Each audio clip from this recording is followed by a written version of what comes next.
साथियों, कोल्हापुर के विशालगढ़ में हज़रत सैयद मालिक रिहान दरगाह जो सैकड़ों साल पुरानी है, उस दरगाह के पास या दरगाह में कहीं अगरचे इलीगल कुछ काम हुआ है तो उसमें नोटिस दे करके कार्रवाई की जा सकती है। परंतु इलीगल काम अगर देखना है तो दरगाह के पास ही नहीं बल्कि बहुत ज़्यादा हुआ है, जहां मुसलमानों का इलीगल मामला आता है वहां बहुत जल्दी एक्टिव हो जाते हैं।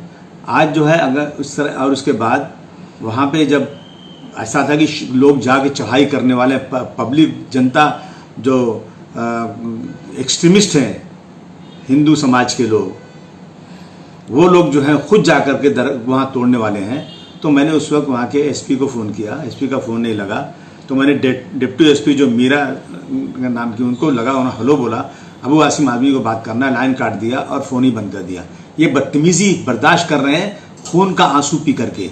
इस देश में हमारे पुरखों ने अपने खून की कुर्बानी दिया इस देश की आज़ादी के लिए, और 1947 में ये वादा था कि इस मुल्क का कानून जो बनेगा सबके लिए एक होगा, वही कानून है। लेकिन आज मैं देख रहा हूँ, खासतौर से मेरे महाराष्ट्र में जहाँ मैं रहता हूँ, वहाँ जो हो रहा है खून के आंसू हम रोने किसके पास जाएं, किससे बात करें? बात करने के बाद ठीक कार्रवाई होगी।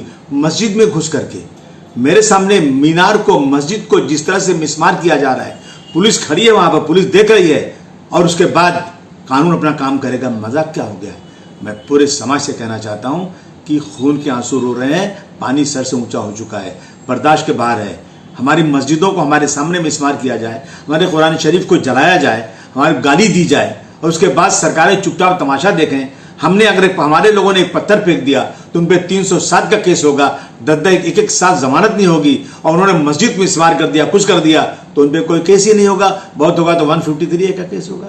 मैं सरकार से निवेदन करना चाहता हूँ कि ये वो महाराष्ट्र जो कहा जाता है छत्रपति शिवाजी महाराज का महाराष्ट्र है, उस महाराष्ट्र में ये जो हिंदू मुस्लिम चला है ना, इसे बंद कर दीजिए, इसे बंद कर दिए, वरना मजलूम का आंसू जो है ना, मजलूम का आंसू जब अल्लाह को पहुंचेगा तो कुछ भी हो सकता है। हम आपसी भाईचारगी चाहते हैं, मोहब्बत चाहते हैं। अगर सरकार के अंदर थोड़ी भी शर्म हया है तो तुरंत जो लोग मस्जिद में घुसे थे, जिन्होंने मस्जिद को मिसमार किया, उन सबको कम से कम ऐसे टेररिज्म के कानून में बंद किया जाए कि 5 साल तक जमानत ना हो पाए, तब मैं समझूंगा इंसाफ इस सरजमीन पे हुआ है।